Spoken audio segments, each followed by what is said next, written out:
NATO foreign ministers are holding an emergency meeting in Brussels over Russia's invasion of Ukraine. The NATO chief condemned Russian recklessness in his opening comments after Russia seized control of Ukraine's largest nuclear reactor through force. The allies have been bolstering their eastern flank since Russia began deploying its troops near Ukraine.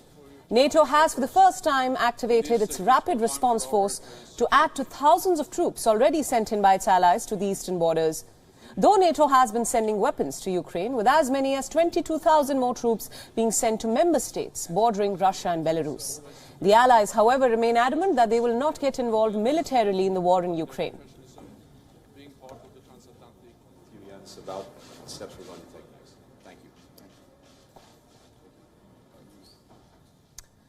For more analysis, we are now being joined live by our correspondent Rosie Burchard from Brussels for more details. Rosie, thanks so much for joining us. Let's start talking about the shocking development coming in earlier today.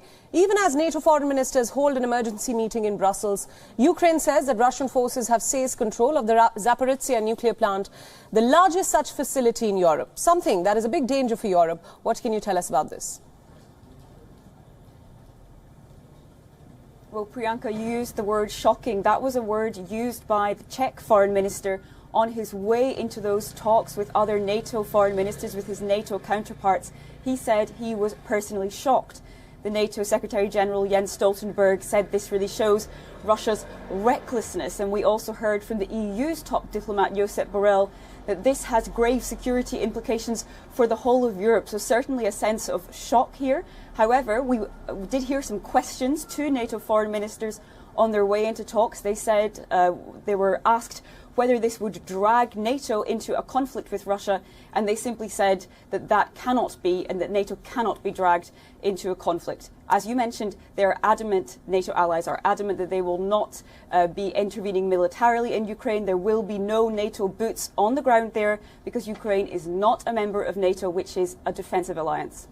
Right, Rosie, thanks for those updates. My next question, just to follow up to that, Ukraine's President Zelensky accuses Russia of wanting to repeat Chernobyl and nuclear terror, and this is what he said in his call with US President Joe Biden. But Putin remains to be unfazed. And today's development has, in a sense, alarmed the world about where is this conflict heading. What are your views? Absolutely. Well, here in Brussels, this is a kind of bumper day of meetings as Western powers try to plot out what they'll do next. That NATO ministerial is currently ongoing.